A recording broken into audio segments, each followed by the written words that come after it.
The following was recorded in front of a live studio audience at the Studio 21 Podcast Cafe. This is the United Podcast Network.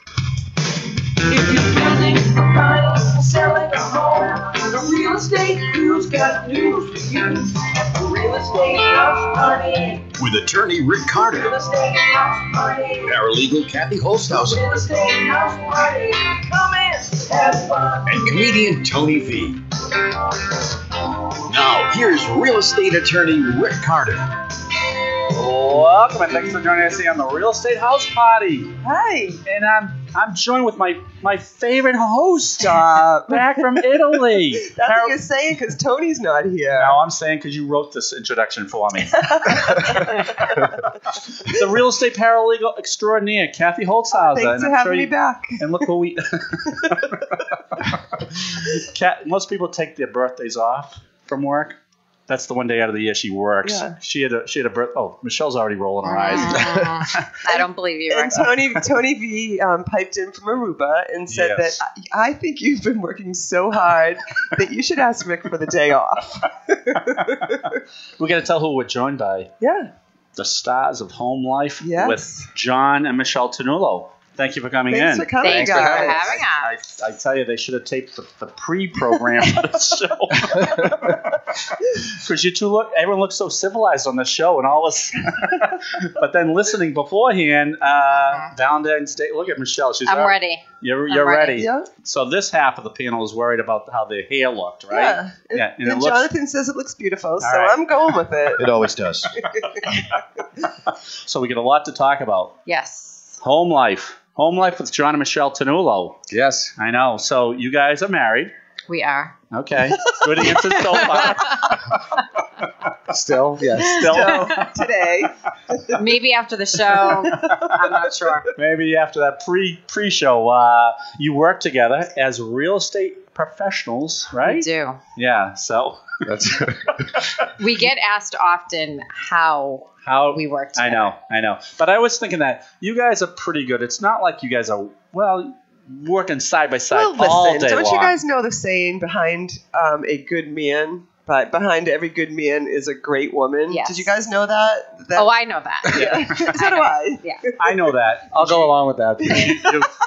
You're a smart man. I go along with it because it's painted on my wall at my office, so I know that very well. So everyone always asks you, I can imagine, but it's not like you guys are sitting beside each other. You guys have kind of designated different roles for each other. We do. Yeah. So you do a lot of the staging for the Ternullo real estate team. I do. I do a lot of the consult on getting a house ready and the staging part of it. All right. So, John, you don't get involved in that? I don't get involved too much. I will defer to Michelle on staging and house prep. Because that's where it could get in a little trouble. I like the color as beige, and I want it, I will say, It gets- I do put in, I will give my input when needed. Okay. So. When told. It's not often needed, right, Michelle? John gets in trouble when he thinks he's the boss. Uh-oh. That's when John gets Well, you guys are on it even, and John does all his stuff, and you kind of do your stuff, right? And together, you And then guys we come together. Yeah, and that's kind of a great formula No, it's for great success, right? I've seen it. I've seen you guys in action, and I like it. And you guys took the completely separate chairs from each other, and Yeah. you're both glaring at each other. So you have a show coming up this week on home life, right? You do. All right. What are you guys going to talk a little? I think you're going to have our Kathy. We're going to Holtshouser. have Kathy, yes. Yeah. She's You know one why? of our 'Cause she- very first guests. We're All right. excited. Because she's our favorite host too. So that's He's just saying that. No, I'm not. Lenny Clark tried to couldn't stand in your shoes for those At couple the weeks. last podcast, Rick introduced his two favorite people, Tony V and Lenny Clark, and I was like, well, what about me? Don't fight. Don't fight.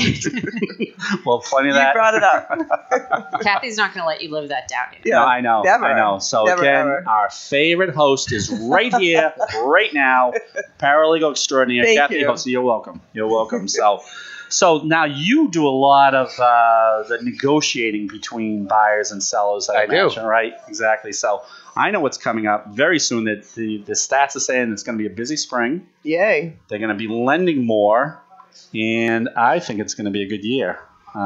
So multiple offers, I think, are coming in. as Yes. as we've seen in the last year or two. Multiple offers are common Yeah, in this market. So Good market for sellers. great market. Tough for buyers. Yeah. Yes. Because the buyers keep losing out on the house They're of their losing dreams, out. right? Because they It's taken a can't- while. Yeah. they can't go over asking, or they don't. They can't. They're not comfortable bidding over the asking price of the house. Well, we do see a lot of homes that do go over asking. Yeah. We see a lot of that, but it's a competitive market out there for sure. what are And you it'll seeing get for offers? Like 20 offers on one house, or You know what? It kind of depends. So what we do, we focus a lot on north of Boston, from Medford, Malden to Merrimack Valley, and we do see, there are certain homes out there that will get 15 offers. There are homes out there that will get one offer. So, Right. There is a range depending on the price, depending on the community, depending on what type of house it is. yeah, How it's presented. right? Exactly. If it's in great shape, or if great it's location, staged by Michelle. right? No, it's true there because Yeah. we could get some in the same areas, and you don't get the multiple That's offer true. effect there. So what would you think? What's the criteria to get that house in tip-top shape to get those multiple offers? Well, if in getting multiple offers, obviously there's a lot that goes behind it. Quickly, just three things would be house prep is huge. It has to present right. It has to look good. It has to look the part. Give us 5 quick tips on if you're going to put your house on the market. Like, I know that you guys love the curb appeal. Like, Sure. the minute you drive up there, your eye has to like that house, Yep. right? So what would you do? So we always tell people your first showing She was asking is. me, by the way. Sorry. What's that? She was asking me. No, but You're talking- this is her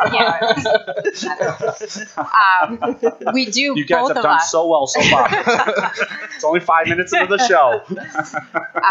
We both tell people that your first showing is online. Yeah. So we do use a Can I professional. throw in a quote that they now, it's no longer curb appeal, it's now web appeal, right? Right, The right. first thing used to be the curb, pull it in there. So Now- it is, your first showing is online. So Right. it's kind of the second is sort of the curb appeal. Right, So right. we do use a professional photographer, videographer for all our listings. And the house prep is definitely part of that before the photographer gets there. Yeah. So curb appeal is huge. You want to stand outside of your house and think, all right, is there shrubs that are blocking windows? Is there any chip paint, fresh flowers, that kind of thing? Decluttering is huge. Yeah. Whether you live in a house for 3 years or 30 years, you just accumulate stuff, and especially if you have children. So decluttering is one of the biggest things that you can do without spending money. Painting is also... We see the decluttering underrated because we still see sellers day before the closing still getting rid of a lot of this Yeah. stuff. Like they... That they It's can't get almost out like during you should for the have like a closing. You're going to have to move it anyways. Right, You might as well exactly. get it done before you go on the market. It's almost like they should have like a plan in place, a 10 room house. All right, let's start with one room. But some people just don't have time management on the whole moving process.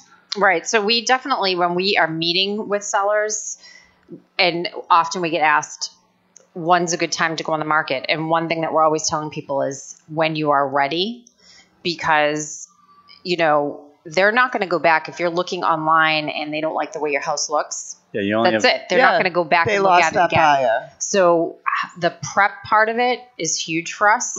So sometimes we will meet sellers a year, 2 years before they actually want to sell to make sure their house is ready.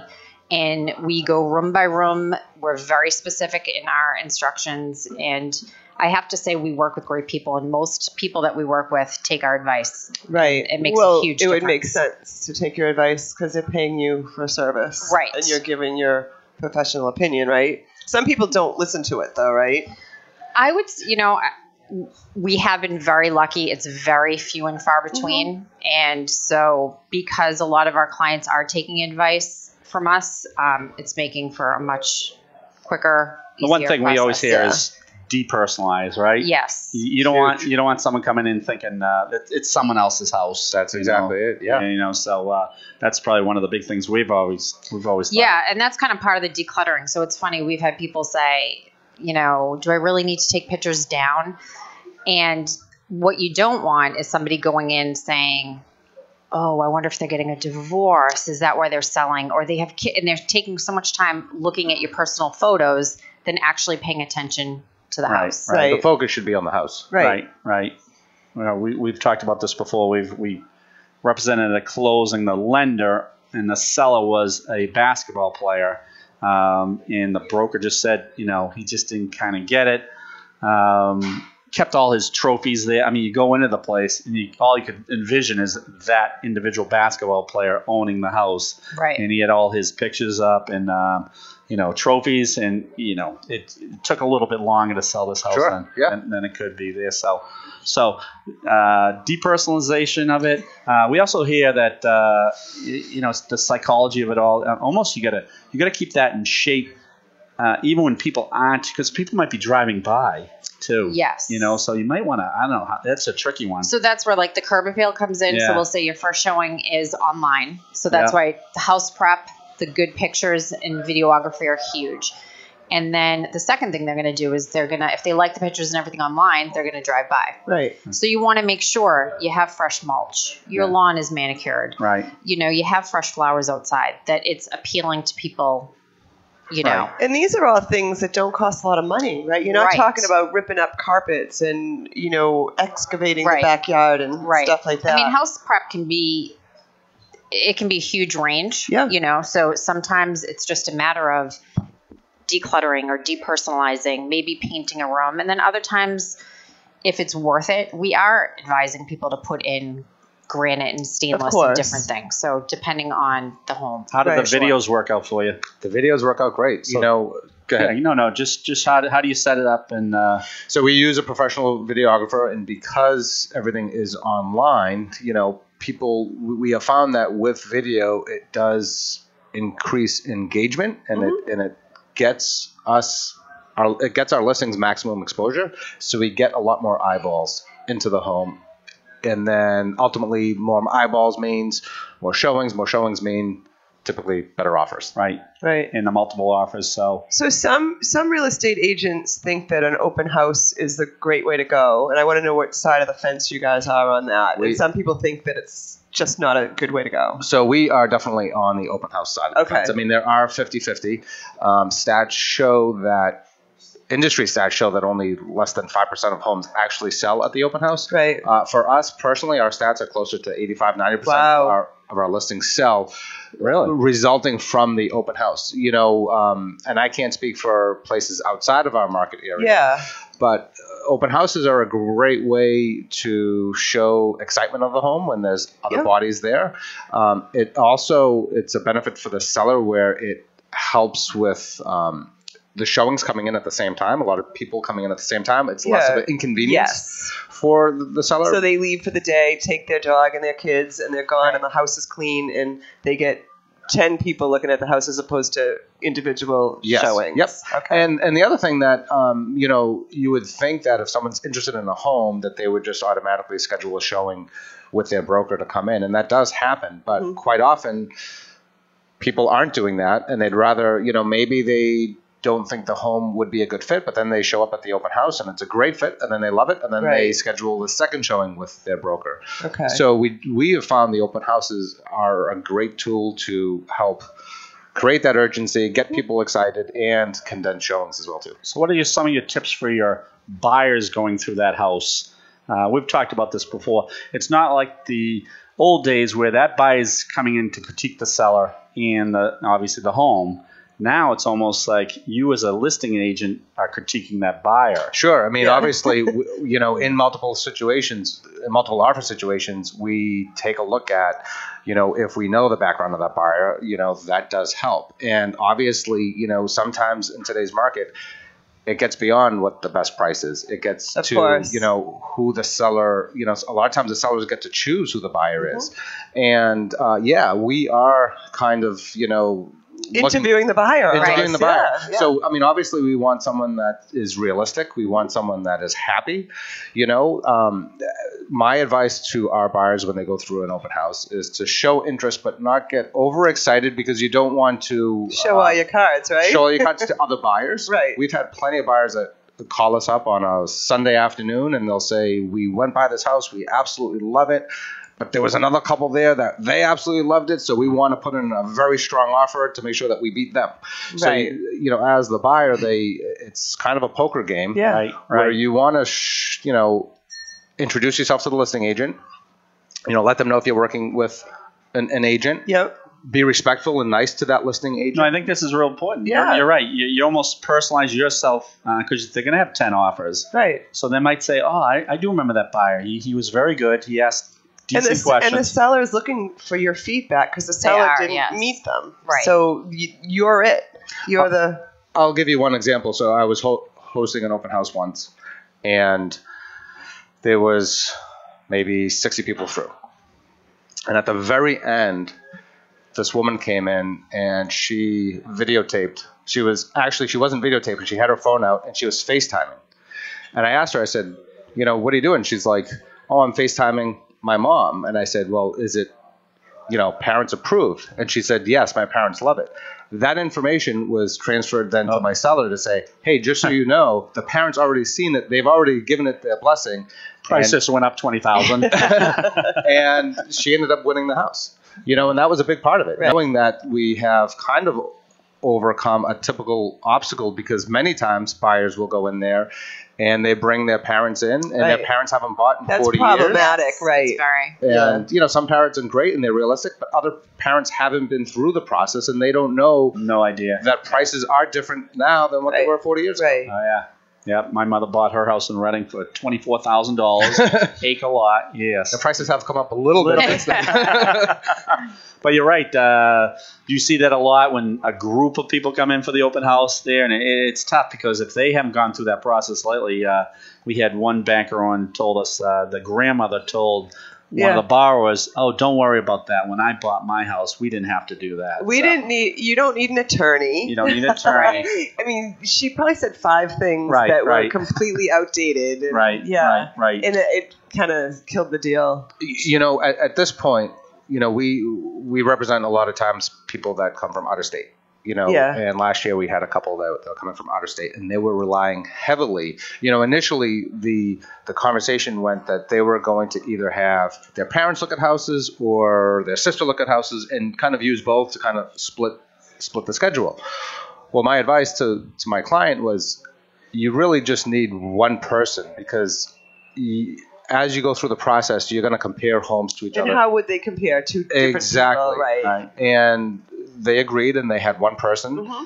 And, it took 3 offers before we got the 4th one accepted. But without that learning curve, they would have never got to the point of actually writing and submitting a winning offer to get that house that they wanted. Right. So it is very important to go through that. And process. back to our original point, where that family or the extended family or the friends are all seeing that well before any open house, and have already given their opinion, and the open house is just kind of wrapping it up. So you're right. So I think there's a lot of psychology to it. So so you got the offer in place. There's multiple offers.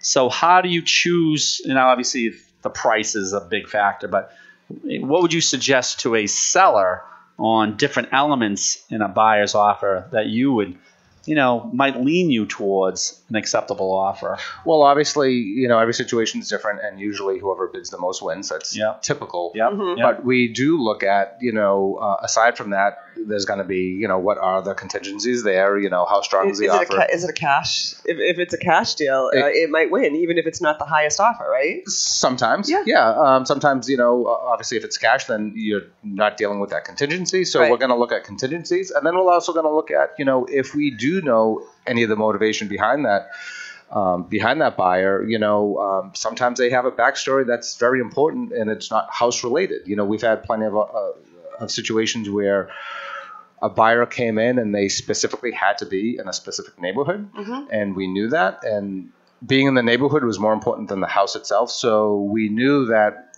by accepting their offer, they were going to make it to the closing table, with the least amount of obstacles, because in a seller's market, what happens is it's not so much about the price anymore. Now it becomes who's going to make it to the closing table, A, and then B, who's going to get there the easiest, without inconveniencing the sellers. Right. And another key feature, and you might be able to tell, you used to be in the mortgage banking world. I was, So yes. if there's different pre-approval letters. So yes, we were just talking about this with potential sellers, and they were pretty surprised that we actually look, when we're representing a seller, Right. that we're looking at which bank they're pre-approved Of with. course. And Right. that is huge. And I Right. won't name any names, but some are better than others. And I'll give you an Because you example. know it's going to go to the table. It's going to exactly. happen. There won't be delays, that it Yeah. will go through. And Yeah. I've seen funny. some pre-approval letters that say, yes, the buyer is qualified for this amount, subject to us checking on the credit Right. and the income. It's not even and it's worth not it. even a It's- pre-approval. It's not a pre-approval letter, whereas you see some others that are very comprehensive. Well, now the lenders have different like apps that they can go in and do Yeah. what they call desktop underwriting. Basically, Yeah. you know, they Yeah. pull their credit, and it Yeah. takes, I think, according to one of our lenders, it takes like an hour to get it done. All right, and they Yeah. can. They Yeah. still had that back when I was doing it. So yeah, you can do that.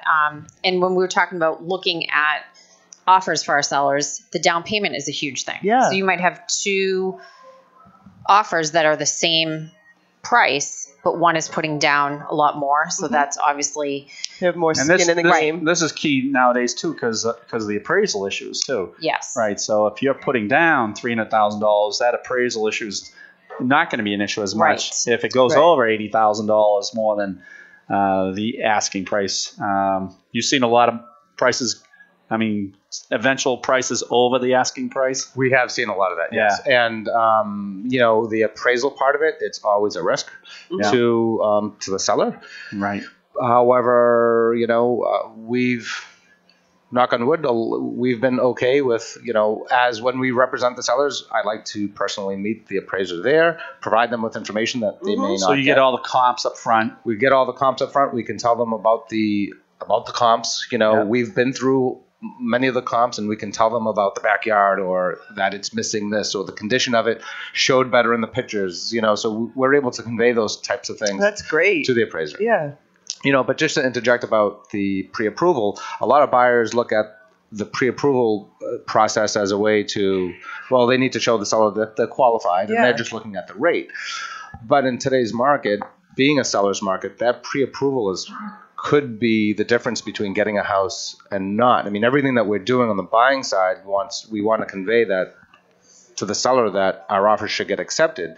So by using that local lender, we've had our local lender make the phone call to the listing agent just to, Yeah. you know, just to say, hey, you know, my client is in great shape. You have nothing to worry about. And they're able to give the listing agent some confidence. I think I know the lender you're talking about, and he actually has a very interesting video he does. He'll do a video for the person and say, hey, John Smith's approved for the following. He loves the video. He can't get off the camera enough. So, but he'll do a little video for the seller. He'll say, hey, John Smith's approved for the following reasons. Oh, for the buyer, right? Yeah, for the buyer, he to tell the seller, and yes. he can bring Yeah, it right yeah. to the open house or whatever. Exactly. Because that's the concern. Every seller has a concern where they'll say to us, John and Michelle, you know, is this buyer qualified? Right. You know, are we going to make it to the closing table okay? And Right. it puts your offer ahead when that lender makes that phone call to say, you know what, there's nothing to worry about. Right. I've checked everything out, and they are financially strong. You had a good tip for buyers in their pre-approval letters, which I don't see that much. Is so if you're coming and buying a $700,000 house and you get approved for $600,000, whatever the amounts are, why not go for the maximum that you'd probably be approved Yeah, at? so a lot of times we see pre-approvals come in at the price that the They offer think is it's- made. right. And that's typical. That was your typical approach and strategy during a buyer's market. But Yeah. we're obviously in a seller's market today. So if you have two offers side by side, they're exactly the same. They're both for $700,000, but one shows a pre-approval for $700,000 and the other one shows a pre-approval to $900,000, then it may not be true, but in the seller's eyes, it looks like Yeah. the pre-approval for $900,000 is a lot more qualified than They're more $700,000. fiscally sound. and- Exactly. right. So we're always advising our buyers get just it to for the most, get the top number. It doesn't mean you have to spend that much, but get that top number because it will make your offer appear stronger. That's a great tip for our Great tip. listeners. All right, it is Valentine's Day coming up. Yes. And you John always needs to go out shopping. If I buy a red shirt, will that be sufficient? I don't think so. What is a love letter from a buyer to a seller? Yes. And do they work? They do. Okay. What is a love letter? So I can give you an example. we were working with sellers where it was a situation where the parents had passed away. So it was the kids that were in charge. Yeah. They had a huge emotional attachment to the house, and to the neighborhood. And they really, really wanted whoever was buying it to love the house. Yes, it was outdated. It needed work, but they really didn't want someone that was going to go in and knock it down. And they wanted someone that was going to love the home like they did. And so, one of the offer that they actually did accept, the person grew up in that area. His parents still lived in the area. And he said, the house might need some work, but I truly love this neighborhood and I love the home and I want to bring it back to life. And that won the moment. Yeah. So they actually wrote a letter to the seller. They I did. can see how, because most sellers are, if you're not a flipper, if you're in a house and you've had some longevity in that house, or if you've had children in that house, or all your memories, I can't see how you don't have an emotional attachment to your house, right? And it's so we definitely, when working with buyers, advise them. If you get a cute little family, that's not going to hurt to attach a nice little picture with it. Right. So you do actually, Yeah, we do. And as long as you don't get too freaky about it, you're not attaching your picture of you with a dog that isn't really your dog. Or I've heard of this. Who comes up with that? I know. I've heard of manufactured love letters. Yeah, you want to keep it realistic and you want to keep it genuine. Yes. And not like you're stalking them that all. Yes, we have seen some, because these days, with Google and what's out on the internet, sometimes we've had buyers that know a lot about the seller and figure out a lot of these things. But yes, you don't want to put that into the love letter. I've been stalking you for 3 months. Exactly. So, typically in the love letter, it's good to have a little second. Peering in the window. I can't believe you made this the other night. Can I have the recipe? And Michelle does look good in her red. What?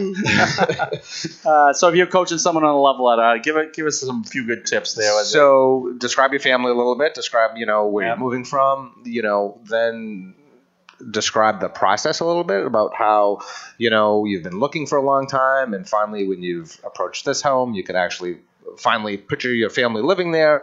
And the other thing is to make sure, especially if the sellers most likely have an attachment to the home, and that's why the love letter would work. And so it's important to convey that you're going to keep up with the tradition and you're excited to maintain it for the next 40 years, et cetera. You don't want to tell a seller that, you're going to live there for 3 years and then and then turn around and sell it. Level the house. Yeah. And I think if sellers do have that emotional attachment, it makes them happy to know that the person that wants to buy it wants to take care of it and wants to keep it nice and really cares about the same happy memories or whatever. Exactly.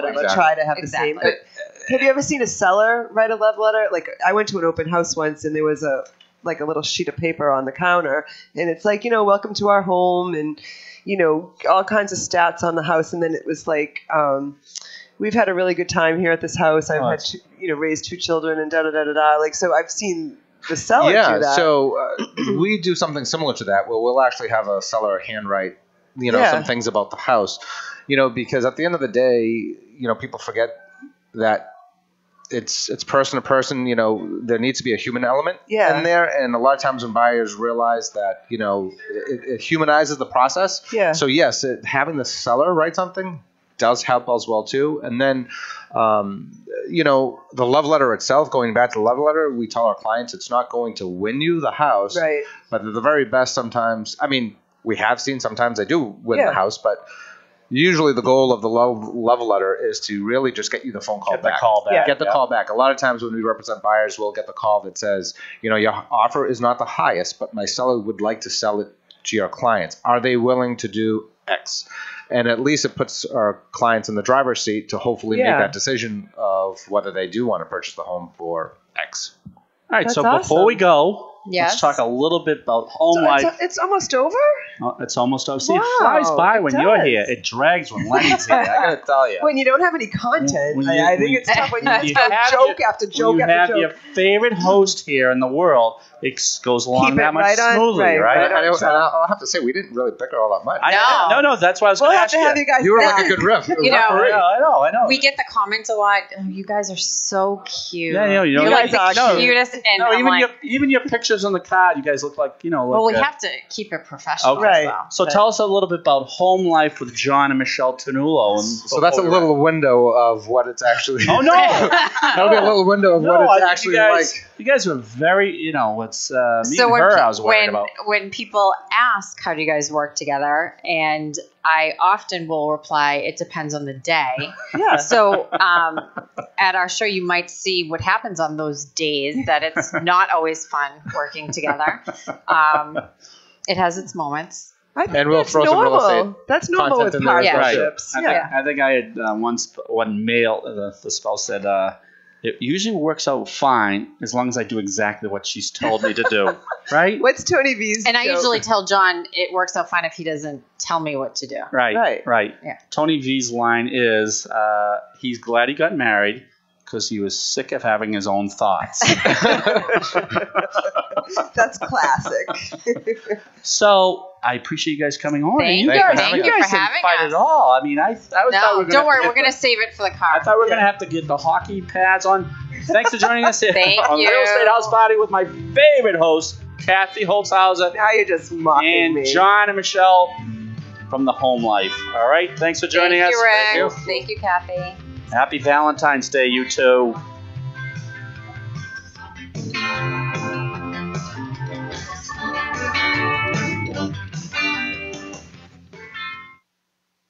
The views and opinions expressed by the hosts, guests, or callers of this program do not necessarily reflect the opinions of the Studio 21 Podcast Cafe, the United Podcast Network, its partners, or affiliates.